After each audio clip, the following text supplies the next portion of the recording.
7월 두 번째 주일 우리가 함께 맞았습니다. 장마철이어서 아침에 저희 아내가 그런 말을 해요. 오늘 날씨가 굉장히 맑다 이렇게 말했는데 조금 지나니까 비가 와르륵 쏟아지더군요. 장마철입니다.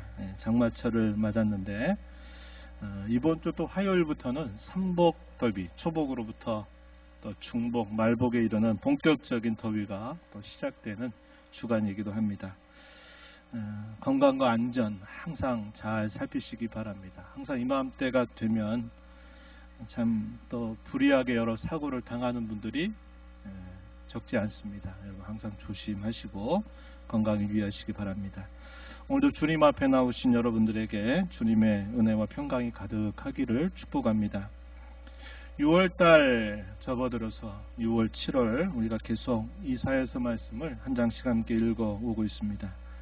우리가 선지서를 읽는 특징 중에 하나를 꼽으라 그런다면 자신이 살고 있는 시대를 하나님의 시각으로 볼 수 있게 해주는 것이다, 이렇게 말할 수 있겠습니다. 이런 말씀을 읽어가면서 지금 저와 여러분이 살고 있는 이 시대를 영적인 분별력을 가지고 잘 살피는 지혜가 있기를 바랍니다. 이사야서 36장부터 39장의 내용은 히스기야 왕에 대한 특별한 기록을 전해줍니다. 이것을 기록한 의도가 뭘까 좀 생각해 보면 이사야서 13장에서부터 결계 35장까지 쭉 우리가 읽어왔던 말씀의 내용들은 이방 나라에 대한 하나님의 주권, 또 하나님께서 나타내시는 역사 심판에 대한 말씀들을 쭉 주고 있습니다. 그리고 역시 당시 유다도 예배가 아님을 보여주고 있어요. 그래서 심판과 구원에 관한 메시지를 계속 전달해 주었는데 그 이후에 4장에 걸쳐서 히스기야 왕에 대한 특별한 기록을 전해주는 의도는 히스기야 시대에 있었던 이 일들이야말로 이 하나님의 심판과 구원에 대한 선명한 그림을 잘 보여주고 있기 때문이다, 이렇게 생각이 됩니다. 오늘 우리는 아수르의 침공과 히스기야의 대응을 보면서 영적인 전쟁에 대하여 함께 생각을 해보려고 합니다. 오늘 설교의 제목, 승리의 경험, 이렇게 제목을 붙여보았습니다. 오늘도 하나님이 주실 은혜를 사모하는 마음을 가지고 말씀의 교훈을 마음에 새기게 되기를 바랍니다. 이스라엘 선지자가 활동했던 시대에 아수르는 강력한 나라를 이루게 됩니다. 주변에 있는 여러 나라들을 점령하더니 마침내 북이스라엘 나라까지 점령을 하게 됩니다. 아수르 왕이었던 사네립은 그 기세를 몰아서 남유다마저 삼키려고 이 유다를 침공하게 됩니다. 때마침 유다를 침공하려고 하는 구실이 하나 생겼어요. 그것은 그동안 히스기야 이전에 이 유다 나라가 아수르 나라의 조공을 바쳤단 말이죠. 아수르의 도움을 의지하기 위해서 조공을 바쳐왔는데 히스기야가 즉위하면서 이 조공 바치던 것을 그만두어 버립니다. 그러니까 잘 됐다는 거예요. 이번 기회에 이 유다도 이것을 구실로 삼아서 삼켜버리겠다라고 하는 그런 생각을 하게 된 것입니다. 사네립은 히스기야 왕이 다스린 지 제14년 주전 701년 이때에 유다를 침공하게 됩니다. 유다의 여러 요새들을 하나씩 점령하게 됩니다. 이사야서 36장 1절 말씀해 보면은 히스기야 왕 14년 아수르 왕 사네립이 올라와서 유다의 모든 견고한 성을 쳐서 취하였다, 이렇게 알려줍니다. 마지막 보루로 중요하게 남은 게 이제 예루살렘이에요. 마침내 이 예루살렘을 침공하게 돼요. 대군을 이끌고 예루살렘을 에워쌉니다. 이 유다 예루살렘은 그것에 정할 만한 힘을 가지고 있지 못한 상태였어요. 풍전등화와 같은 위험에 처하게 됩니다. 이사야서 36장 2절 상반절에 보니까 아수르 왕인 아기스에서부터 랍사게를 예루살렘으로 보내되 대군을 거느리고 히스기야 왕에게로 가게 하였다. 이렇게 표현되어 있는데, 상황적으로 예루살렘이 점령을 당하게 되는 것은 시간 문제일 뿐이었습니다. 사네립은 군대 장관이었던 이 랍사게를 보내서 유다를 계속 압박하는 것입니다. 말로 그리고 글로 그렇게 하되, 그 내용들을 보게 되면 이간질을 시키고 또 한편은 회유책을 쓰고 있음을 확인하게 돼요. 먼저 그는 유다 침공은 하나님의 뜻이다 라고 이렇게 말을 합니다. 36장 10절 말씀 한번 보시면 이렇게 말해요. 내가 이제 올라와서 이 땅을 멸하는 것이 여호와의 뜻이 없음이겠느냐. 여호와께서 내게 이르시기를 올라가 그 땅을 쳐서 멸하라 하셨다. 하나님이 마치 자기에게 그렇게 하라고 명령하시듯 이야기를 하는 겁니다. 이런 말을 들으면 어떤 생각이 되겠어요? 아니, 하나님께서 우리를 치라고 당신들을 보냈다고? 혼동이 일어날 만한 이야기입니다. 하나님에 대한 의심을 부추기는 말을 건네고 있는 것이죠. 이어서 히스기야와 하나님 사이를 이간질하는 내용을 또 전달하고, 유다와 하나님 사이를 또 그렇게 이간질하는 말을 가지고 공격을 해댑니다. 36장 4절 말씀 한번 보세요.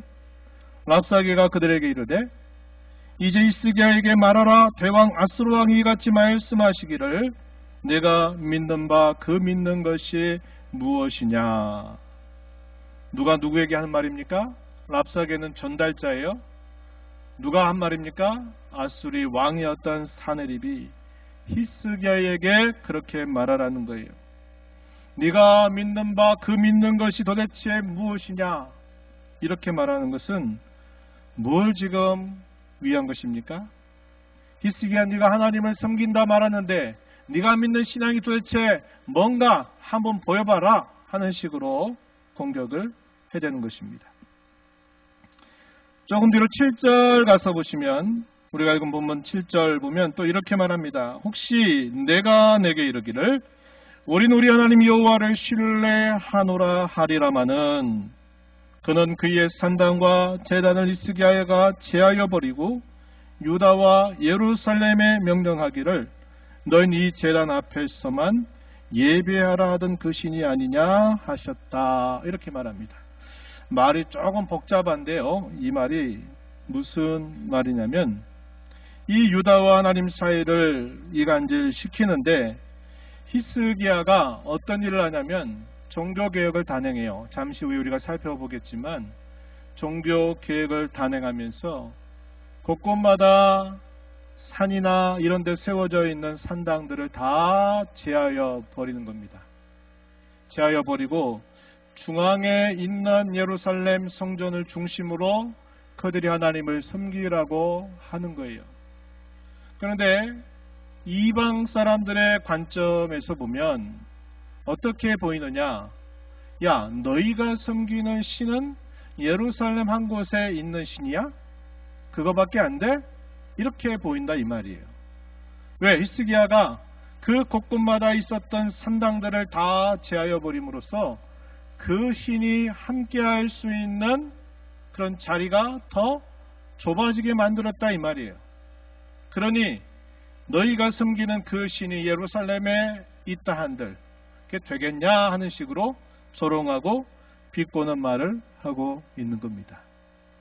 여러분들은 이런 말 들으면 어떤 생각이 들어요? 너희가 하나님을 참 오해하고 있구나. 하나님을 잘 모르고 있구나. 하나님은 본래부터 우리 눈에 보이는 그런 분이 아니야.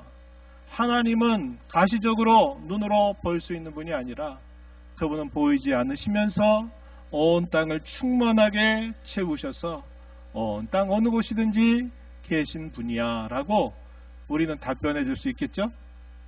그런데 이방 사람들의 관점에서 볼 때는 그게 그렇게 보이는 게 아니에요. 왜? 자신들은 그 신당이 세워진 곳에 신이 있는데 그러기 위해서 곳곳마다 그런 것을 만들어서 신이 우리와 가까이 있다는 것을 보여주기를 바랐단 말이에요. 그런데 그런 것들을 싹 제어해버린 히스기야를 탓하면서, 야, 너희가 그렇게 섬긴다 말하는 신이 그렇게 좁아졌건을 어떻게 이런 상황에 도움이 되겠느냐 하는 식으로 공격을 해대고 있는 겁니다. 이것은 뭐예요? 유다와 하나님 사이를 계속 이간질하는 말을 건네고 있는 것입니다. 그리고 좀 더 뒤로 가게 되면요, 히스기야 왕과 유다 백성들 사이를 또 이간질해서 갈라놓는 일을 해요. 14절 이하로부터 말씀을 한번 보시면은 이렇게 말합니다. 왕의 말씀에 너희는 히스기야에게 미혹되지 말라. 그가 능히 너희를 건지지 못할 것이니라. 15절 히스기야가 너희에게 여호와를 신뢰하게 하려는 것을 따르지 말라. 그가 말하기를 여호와께서 반드시 우리를 건지시리니 이 성이 아수르 왕의 손에 넘어가지 아니하리라 할지라도 히스기야의 말을 듣지 말라. 야, 너희의 왕 히스기야가 그렇게 말하지. 그런데 그 말은 아무런 힘이 없어. 이렇게 말하는 거예요. 누구에게? 유다 백성들에게. 그러니 빨리 그 왕에게서 돌아서라는 거예요. 왕의 말을 믿지 말라는 거예요. 뒤로 가서 18절로부터 20절 내용에서 또 이렇게 말하는 겁니다. 이번엔 좀 더 적극적으로 공격을 해야 되는데 이렇게 말해요. 히스기야가 너희에게 이르기를 여호와께서 우리를 건지시리라 할지라도 속지 말라. 열국의 신들 중에 자기의 땅을 아수르 왕의 손에서 건진 자가 있는가 생각해봐라. 하맛과 아르밧의 신들이 그러하고 스발 와임의 신들이 그러하지 않느냐. 그 신들이 어디 있냐. 그들이 사마리아를 내 손에서 건져낸 적이 있냐. 이 열방의 신들 중에 어떤 신이 자기의 나라를 내 손에서 건져냈기에 여호와가 능히 예루살렘을 내 손에서 견지겠느냐 하셨다. 이렇게 해서 이 사네립의 말을 전하는 것입니다. 히스기야가 하는 말 더 이상 믿지 말고 속지 말아라. 유다 백성들을 향해서 그 말은 믿을 만한 말이 아니다. 봤지 않느냐. 아수르가 이제껏 여러 나라를 침공해서 점령한 거 다 알고 있지 않냐. 만약에 그 신들이 강했다면 그 나라들이 점령을 당했겠느냐. 이렇게 말합니다. 이렇게 말하면서 결국 예루살렘도 너희가 믿는 신 여호와가 건져내지 못할 것이다. 더 이상 그 말에 속지 말아라. 이렇게 말을 하는 것입니다. 그런 다음에 하나의 회유책을 씁니다. 16절, 17절 말씀에 회유책이 뭐냐면 빨리 그 왕에게서 돌아서서 아수르 왕을 모셔라. 빨리 항복해라. 그러면 먹고 산다. 이것을 이야기하는 내용을 전달해 줍니다. 16절 말씀에 히스기야의 말을 듣지 말라. 아수르 왕이 또 이같이 말씀하시기를 너희는 내게 항복하고 내게로 나오라. 그리하면 너희가 각각 자기의 포도와 자기의 무화과를 먹을 것이다. 자기의 우물물을 마실 것이다. 내가 와서 너희를 너희 본토와 같이 곡식, 포도주, 떡, 포도원이 있는 땅에 옮겨줄 것이다. 이렇게 말하면서 회유책을 쓰는 것입니다. 이와 같이 한번 생각해 보세요. 아수르의 사네립이 여러 나라들을 삼켰고 유다의 다른 여러 요새들을 싹 다 점령하고 예루살렘을 대군으로 와서 에워쌉니다. 그리고 나서 말과 글로 이들을 계속 공격하는 거예요. 그래서 어떻게 하는 겁니까? 하나님과 히스기야 사이를 계속 갈라놓고 히스기야와 유다 백성들 사이를 갈라놓고 하나님과 유다 백성들 사이를 갈라놓는 말을 계속 해대는 것입니다. 그러면서 회유책을 쓰죠. 아수르에게 왕에게 잘 따르고 항복하면 아수르 왕이 너희의 먹고 살 것을 다 해결해 준다고 약속했다. 이렇게 말을 하는 것입니다. 이러한 말을 듣게 되었을 때 이 히스기야와 신하들이 어떻게 그것에 대해서 응답을 하게 되는가 하는 내용들은 이제 우리가 살펴보게 될 내용들입니다.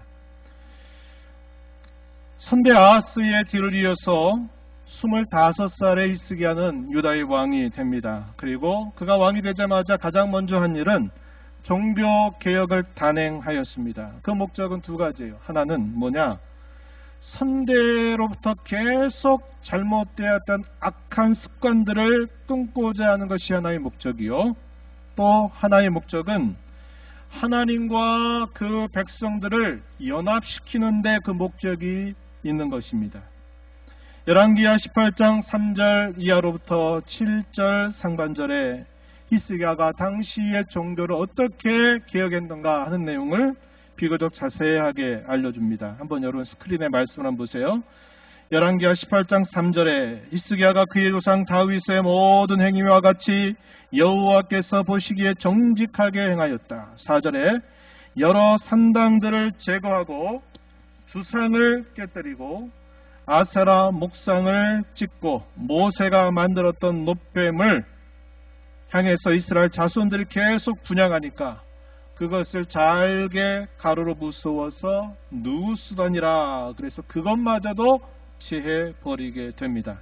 5절에 히스기야가 이스라엘 하나님 여호와를 의지하였는데 그의 전후 유다 여러 왕 중에 그러한 자가 없었으니 곧 그가 여호와께 연합하여 그에게서 떠나지 아니하고 여호와께서 모세에게 명령하신 계명을 지켰다. 이렇게 말합니다.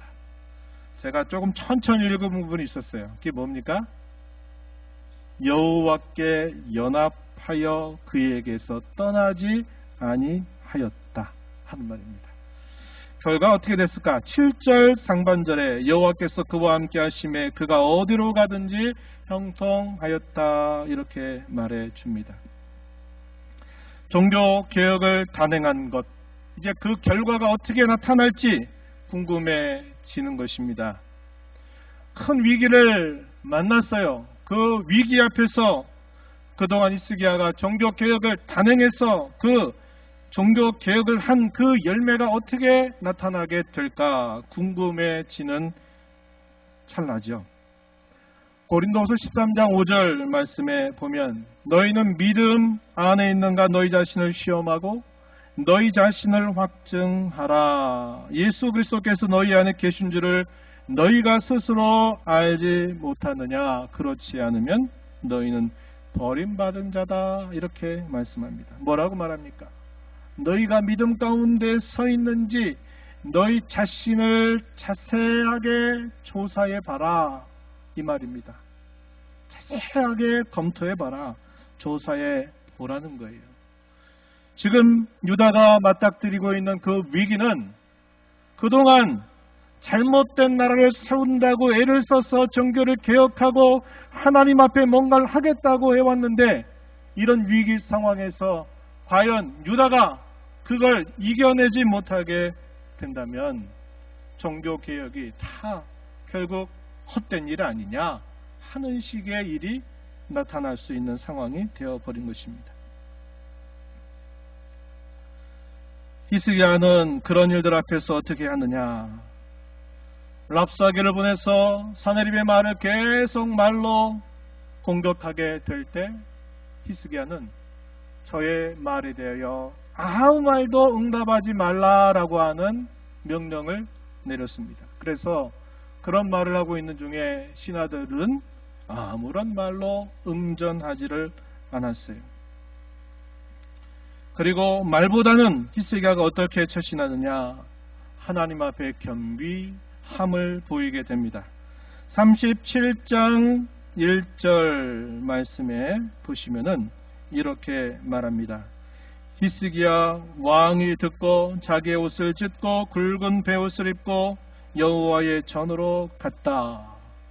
3절 가서 보면 그들이 이사야에게 이르되 히스기야의 말씀에 오늘은 환난과 책벌과 능욕의 날이라 아이를 낳으려 하나 해산할 힘이 없음 같도다. 히스기야가 신하들에게 이사야 선지자에게 들려주라고 한 말이 무슨 말입니까? 오늘은 환난과 책벌과 능욕의 날이다. 하나님이 우리를 낮추시는 그런 날이다. 우리에게 아무런 힘이 없다라는 말을 건네게 한 겁니다. 이것이 뭘 보여줍니까? 겸비한 그의 태도를 잘 보여주고 있는 모습이죠. 그리고 히스기야는 어떻게 하느냐면 선지자 이사야에게 기도해 줄 것을 요청하게 됩니다. 37장 2절 하반절 보면 왕이 그들을 아모스의 아들 선지자 이사야에게로 보냈다. 4절 하반절 가서 보면 이렇게 말합니다. 그런즉 바라건대 당신은 이 남아있는 자를 위하여 기도하라 하시더이다. 신하들이 선지자 이사야에게 이렇게 부탁한 내용을 전달하고 있는 것이죠. 그리고 어떻게 합니까? 히스기야가 친히 자기 자신이 하나님 앞에 간절한 기도를 올리게 됩니다. 37장 16절 이렇게 하나님께 고백하죠. 그룹 사이에 계신 이스라엘 하나님 만군의 여호와여 주는 천하만국의 유일하신 하나님이십니다. 주께서 천지를 만드셨습니다. 쭉 기도하다가 20절 가서 또 이렇게 표현했어요. 우리 하나님 여호와여 이제 우리를 그의 손에서 구원하사 천하만국의 주만이 여호와이신 주를 알게 하옵소서. 이렇게 기도를 마무리하게 됩니다. 얼마나 간절하게 기도했을까요? 친히 말한 것처럼 해산을 해야 되는데 해산할 힘이 도무지 미치지 못하는 그런 상태에 있는 유다를 끌어안고서 하나님 앞에 간절하게 기도하는 거예요. 선지자에게 기도해 줄 것을 요청하죠. 신하들도 역시 왕이 했던 것처럼 겸비한 자세로 자세를 낮추고 그가 하나님 앞에 그 나라의 운명을 짊어지고 하나님이 들어달라고. 저 아수르 왕 사네립이 하나님을 멸시하는 그 말을 들으시고 하나님만이 천하 만국의 여호와이신 줄을 나타내 주옵소서. 이렇게 간절하게 기도를 올리게 된 겁니다. 어떻게 되었을까요? 하나님이 하셨더니 이 모든 일이 일사불란하고 순식간에 이 모든 일이 다 끝나버렸어요. 그 내용이 어디 기록되느냐? 37장 36절로부터 38절에 간단하게 기록을 해줘요. 한번 이 말씀 보실까요? 여호와의 사자가 나가서 아수르 진중에서 18만 5천인을 쳤으므로 아침에 일찍 일어나 본즉 시체뿐이라. 이에 아수르의 사네립 왕이 떠나 돌아가서 니느웨에 거주하더니 자기 신 니스록의 신전에서 경배할 때 그의 아들 아드람멜렉과 사레셀이 그를 칼로 죽이고 아라랏 땅으로 도망하였으므로 그의 아들 에살하돈이 이어 왕이 되었다. 이렇게 말합니다.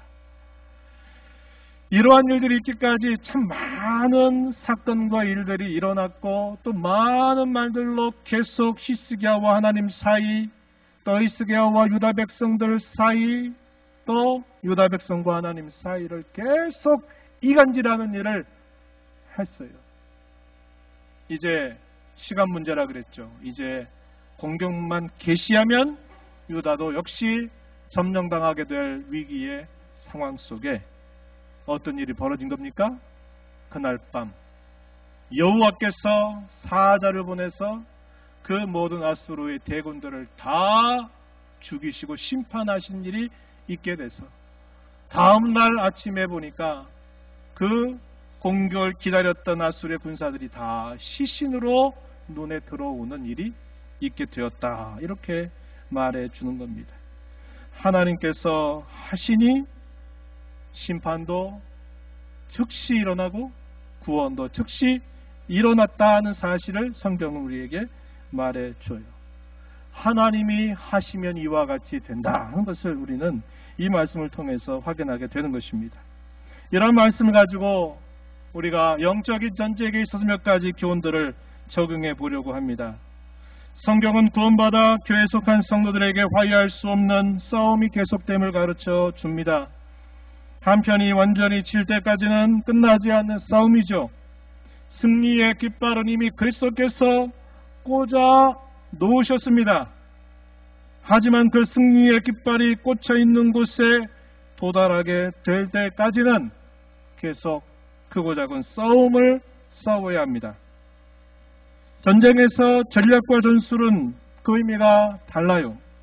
전략은 계획입니다. 계획. 전술은 뭘까요? 그 계획을 이루고자 하는 방법을 전술이라고 부릅니다. 아수르 왕 사네립이 유다를 공격하며 취했던 방식들은 오늘 사탄이 저와 여러분을 공격하는 방식들과 매우 비슷하다는 사실을 알게 됩니다.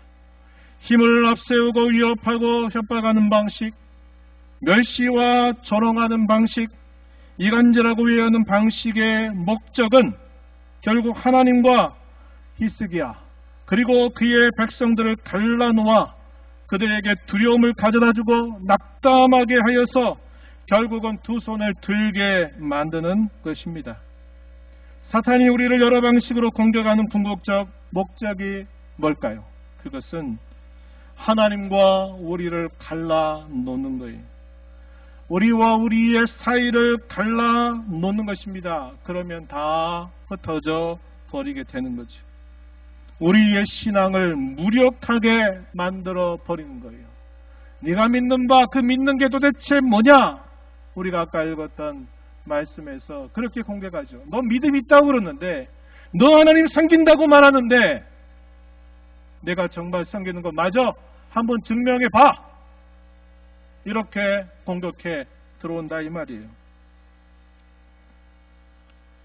그래서 그러한 신앙을 다 무력화시켜서 결국은 두 손 들게 하는 것이 사단의 공격 방식이라 하는 것입니다. 그러하게 성도인 저와 여러분은 이 영적인 전쟁에서 싸우는 전략은 무엇이냐? 그것은 그 어떤 것보다도 우리의 신앙이 무력화되지 않도록 잘 간수하는 것입니다. 영적인 전쟁에서 하나님과 하나됨, 성도 상호 간의 하나됨은 무척이나 중요합니다.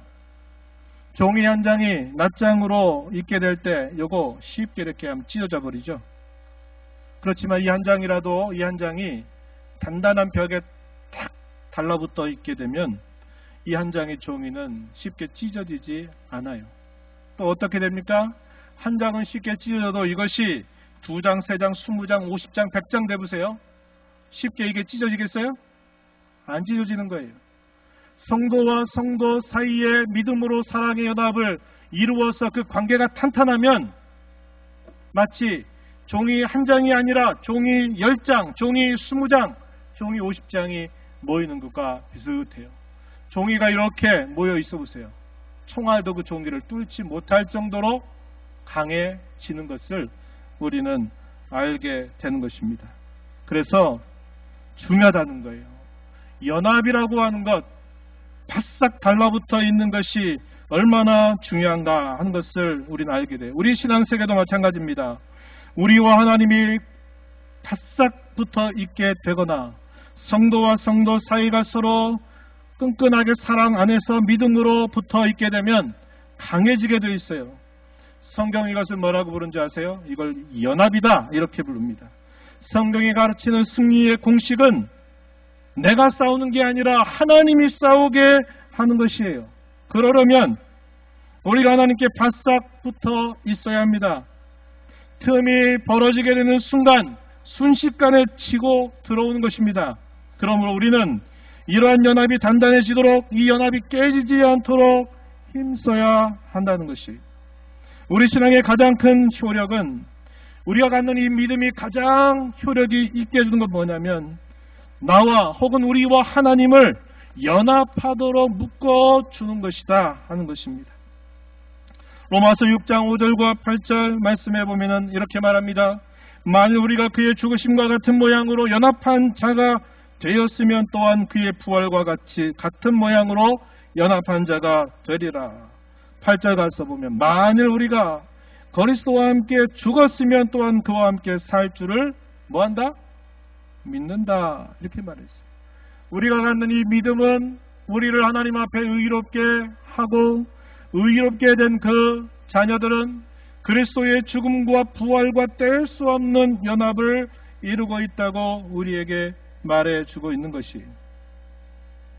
그래서 이러한 연합을 이루는 데 있어서 우리의 신앙 혹은 믿음은 그 어떤 것보다도 중요한 것이 됨을 우리는 알게 되는 것입니다. 우리의 이 믿음만이, 하나님과 바싹 달라붙게 하는 그 믿음만이 우리에게 진정한 승리를 안겨다 줄 것입니다. 요한일서 5장 4절 말씀에 이렇게 주어집니다. 모두 하나님께로부터 난 자마다 세상을 이기느니라. 세상을 이기는 승리는 이것이니 우리의 믿음이니라. 이렇게 가르쳐 줍니다. 세상을 이기는 것은 다른 어떤 거 있지 않아요. 그 믿음을 통해서 하나님과 내가 연합돼서 바싹 달라붙어 있으면 세상이 우리를 이겨내지 못하게 된다는 거예요. 우리는 승리하게 된다는 것입니다. 우리가 이런 믿음으로 하나님을 바싹 가까이 모시게 되면 하나님 그분의 사랑을 통해서 우리로 하여금 그 어떤 것조차도 넉넉하게 이기는 은혜를 베풀어 주시는 것입니다. 로마서 8장 37절 말씀 보시면 그러나 이 모든 일에 우리를 사랑하시는 이로 말미암아 우리가 넉넉히 이긴다 이렇게 말합니다. 제가 가끔 이 구절 설명할 때 예를 들어요. 어떠한 세상의 정복자들보다도 더 강하도록 승리하게 하신다 하는 표현을 썼어요. 그래서 요한계시록의 전체 주석책을 쓰고 그 주석의 제목을 뭘로 삼았냐면 이 구절에 있는 영어 문구 More than conqueror, 세상의 어떤 정복자들보다도 더 강력하게 이기게 하는 것이 하나님이 우리를 사랑하시는 그분의 사랑이다. 이것을 말해줬어요. 그래서 어떤 성경의 주석가는 요한계시록의 주제를 이 구절의 이 문구를 따서 주석의 제목을 딱 내세웠는데 이게 센세이션을 일으켜요. 이거 뭐 여러분 기억 안 하셔도 되는데 어쨌거나 이게 무슨 말씀입니까? 우리가 믿음으로 하나님과 굳게 연합하게 되면 하나님은 그분의 놀라운 사랑으로 어떠한 대적자들로부터도 우리를 이기게 해주신다는 것을 분명하게 보여주는 말씀이죠. 말씀 냈습니다. 그리스도께서 저와 여러분을 위해서 이루신 모든 유익, 모든 혜택들, 모든 은택은 그분이 우리와 연합될 때 비로소 주어지는 선물이에요. 우리가 갖고 있는 이 신앙은 그 연합을 이루게 할 뿐만 아니라 그 연합을 단단하게 묶어줍니다. 사탄은 항상 우리 곁에 가까이 있어요. 모든 수단들을 사용해서 우리와 그리스도를 이간질하여 우리의 신앙을 무력하게 만들려고 합니다. 우리가 갖는 이 신앙만이 사단과 싸워 승리할 수 있게 하는 것입니다. 늘 패배감에 젖어 사는 사람이 있어요. 그런 사람들의 생각은 나는 뭘 하기만 했다 하면 나는 안 돼. 나는 뭐 이렇게 되는 게 없어. 이런 식의 생각을 가지고 살아가는 사람이 있어요. 우리의 신앙 세계에서도 마찬가지입니다. 매일 사단에게 얻어맞고 터져서 영적인 패잔병처럼 매일매일을 살아가는 사람들이 적지 않아요. 해봤자 안 돼. 나는 어쩔 수 없어. 나는 이길 수 없어. 매일 이런 생각에 젖어 사는 신자들이 많이 있다 이 말이에요. 그러나 그리스도와 함께해서 이기는 승리의 경험을 하는 것 정말 중요해요. 한 번 경험하면 그게 두 번이 되고 두 번이 되고 세 번이 되면 이게 이기는 습관이 만들어지는 것입니다. 주님이 꽂아주신 승리의 깃발이 우리의 눈앞에 밝히 보이게 될 때까지 이러한 승리의 싸움을 싸워 주께 영광 돌리는 저와 여러분 되기를 진심으로 축원합니다. 하나님 아버지 감사합니다. 우중에도 저희들을 불러주셔서 오늘도 하나님 만나는 귀한 시간 예비하시고 말씀을 통하여 저희에 가까이 찾아오셔서 말씀으로 저희들을 교훈해 주신 하나님 감사합니다. 그리스도와 함께 이루게 하신 이 연합, 우리의 신앙으로 단단히 붙잡아서 영적인 싸움에서 패전병이 아니라 승리하여 승리의 깃발을 꽂아주신 주님께 영광을 돌리는 저희들의 삶이 되게 하여 주옵소서. 예수님 이름으로 기도하옵나이다. 아멘.